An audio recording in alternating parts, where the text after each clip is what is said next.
Hey, what's happening, Brainiacs? Trumpeter Bobby Spellman here.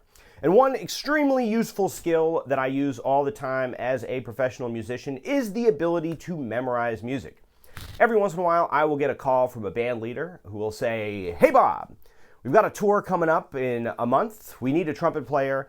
We've got 30 songs and we need you to memorize them all for the gig." Then it's my job to be able to memorize a bunch of music at once and be able to show up to the first gig, often without a rehearsal, and be able to play it all correctly on the first try. Another thing that comes up a lot is in the world of jazz, we are expected to have a substantial repertoire of music at our fingertips at any moment, and to be able to memorize and then be able to play any number of tunes on jam sessions or on gigs at will. So memorizing music can be an extremely useful skill, and I have a technique for memorization that really works for me, and I think it will help you too. So we're going to go over that today in this exciting episode of Theory with Bob. All right, let's talk about some strategies for memorizing music. Before we get into this, I will have to break this lesson up into two categories based on whether you have a recording of the music that you are trying to memorize. This is all much easier if you have a recording of the music that you're working on, especially if it's a recording that you particularly like. However, at the end, I will talk about how to memorize music if you only have sheet music to work from. All right, so your first job before you pick up your musical instrument is to sit down and actively listen to the recording of the music that you're trying to memorize. Your goal here is to listen to the music many times and to try to develop a connection with that music. Listen for the melodies, listen for the forms, and try to pick all of this up. Eventually, your job is to be able to sing the melodies that you need to be able to play, and even be able to sing those melodies without the recording later on. Now, my big tip for this, and the thing that really helps me, is to do your best to try to make an emotional connection with the music that you are trying to learn. So we've all had the experience of being able to more easily retain information when it has to do with subjects that we find particularly fascinating, and this is true as well if you are trying to memorize music. So in order to understand just a little bit more about how all of this works, we're going to have to take a trip into my brain. Whoa!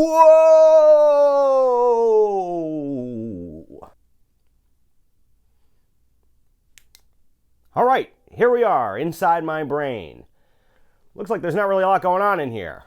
Hello! Let's see what we can find in here. What is this? Looks like we got a jar of pickles. All right, what else? What's this down here? Looks like we got a copy of Captain Beefheart's Trout Mask replica on vinyl. That's not really going to help us out right now. Here we go. Okay, this is what I was looking for. Here we have the amygdala. The amygdala is a part of the brain. There are two of them found in all vertebrate species. The amygdala was named because it looks kind of like an almond. This one looks like a potato, but it's not a potato. It's an amygdala. All right, the amygdala has an important role in memory as well as emotion as well as decision making. Now what they've found is when we have an emotional event, the amygdala is activated. And in being activated, it helps to encode our memories by increasing our perception and attention as well as releasing hormones that help in memory retention. So as sort of a general rule, the more of an emotional experience we have, the stronger that memory is going to be. All right, now there's one more thing in here that I think will help with this. Let's see, where is it? There we go. This is a neural pathway. Now, I didn't think that's what a neural pathway was going to look like, but I guess this is the budget we have for the level of complexity in the neural pathway in my brain here. Now, the more this neural pathway gets activated, the stronger the synaptic connections will be in this neural pathway, which will aid in memory retention as well as access to those memories later on. All right, gang, so there's a little bit on a couple parts of the brain that aid in memory retention, but for now, it's creepy in here. Let's get out of here. And we're back. All right, so how do we use this stuff?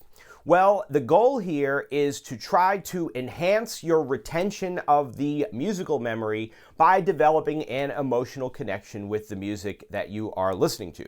So as I have the music on repeat and I'm actively listening to whatever piece of music I'm trying to memorize, activating that neural pathway consistently, my job is, first of all, I always try to have fun with it. So I try to imagine the musicians playing the music. I try to, I might be in my seat dancing around, having a good old time. If I'm stressed out about it and I'm trying to cram this music because I know the gig's tomorrow and I don't want to mess it up, it's much harder to get the music to absorb into my brain. But if I'm sitting around having fun, thinking about it, imagining myself playing this music on stage with a band in the future, that really helps in just developing a personal, emotional connection with the music that I'm trying to learn.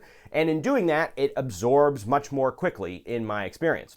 Another way that you can apply this concept is if you are learning jazz standards, for example, learn the lyrics. There's a lot of reasons to learn the lyrics of a jazz standard that you're learning, but one of them is that in learning the lyrics, you're understanding what the music is about, what the song is about, what the intention of the composer was, and in doing so, you strengthen that emotional connection with the music, and it makes it easier to retain in your brain. All right, so once you've listened to the track a number of times and you can have a good old time with it and start to absorb that music, your job now is to see if you can sing the melodies along with the music. So while you're doing this, not only are you learning the melodies, but you're also learning the forms of the songs, which can also be particularly difficult to remember at times. Now, in this instance, you're not doing this by mathematics, you're not trying to remember the names of the notes, anything like that. It doesn't even matter what key it's in at this point. Your job is just to be able to sing these melodies along with the recording that you're working with.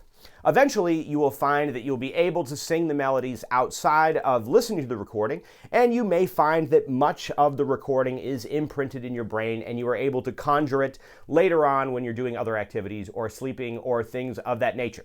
At that point, you're ready to pick up your musical instrument and to be able to practice playing these melodies from memory. So, at this point, it will be helpful to figure out what key the song is in, make sure you understand the basic the key and the chords and whatever you need to know about the way that the song works. And then from there, you can sit around by yourself and work out the melodies on your instrument. This will be a way of just going back through and just making sure, okay, this is what this note is, this is what this melody is, working out the contours of the melody, trying to figure them out. No big secret here, you're just working out that melody on your instrument. But as you're doing it, not only are you making the connection between your memory of the song and your ability to play it on the instrument, but you're also reinforcing those neural pathways, reminding you of what that music sounds like. Once you feel like you can play it on your musical instrument, go back to the recording, play along with the recording. Once again, have fun with it. You're playing along with the recording, you're playing music at this point. You can imagine yourself playing it on stage with people. Really try to have a good time with it, and that will make everything stick a little bit easier.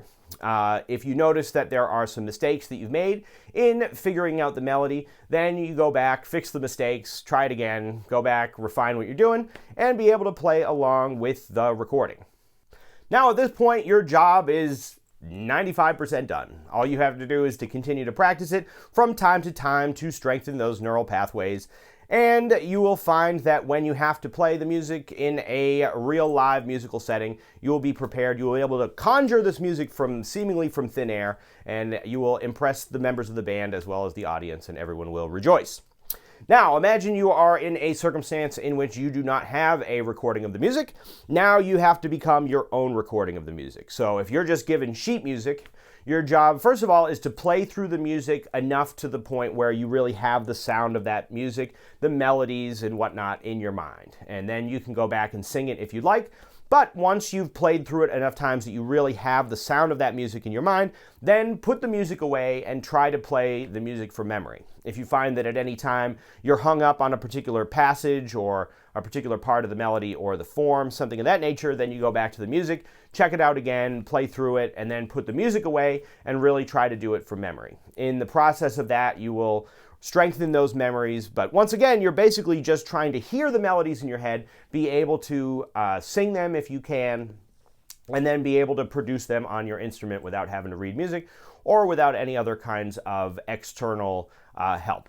Now, all of a sudden, you have this music imprinted in your brain, and you can pull it out from thin air and use it in a musical setting. All right, gang, so that's how I do it. It's been very helpful for me in learning a lot of music at once. I've been able to go through and learn whole sets of music, hours worth of music, and just have a good time with it and be able to then bring that into a musical setting and be able to play it when I need it. And I hope it helps you too.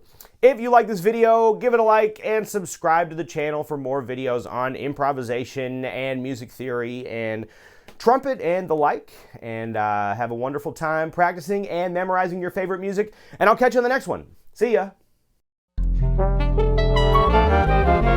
Theory with Bob. All right, gang, thanks so much for checking out this video. We hope it helps in your quest for the majesty of musical self-expression. The Ridgewood School of Music is currently accepting new students for lessons online or in person in the Brooklyn, Queens, and New York City area. If you'd like us to help set you up with the perfect teacher for the instrument or style that you're interested in studying, you can find us on our website at www.ridgewoodschoolofmusic.com, or you can shoot us an email at ridgewoodschoolofmusic@gmail.com. If you enjoyed this video and you would like to support the creation of new videos like this one, you can find us on our Patreon at patreon.com/Ridgewood School of Music. There, as a subscriber to the Patreon, you can gain access to bonus content, including bonus videos, exercises in improvisation and different instruments, as well as bonus transcription videos. So, if you'd like to help support the creation of new videos like this one, find us on our Patreon, and it's a real big help. All right, gang, have a wonderful time practicing, and we'll catch you on the next one. See ya.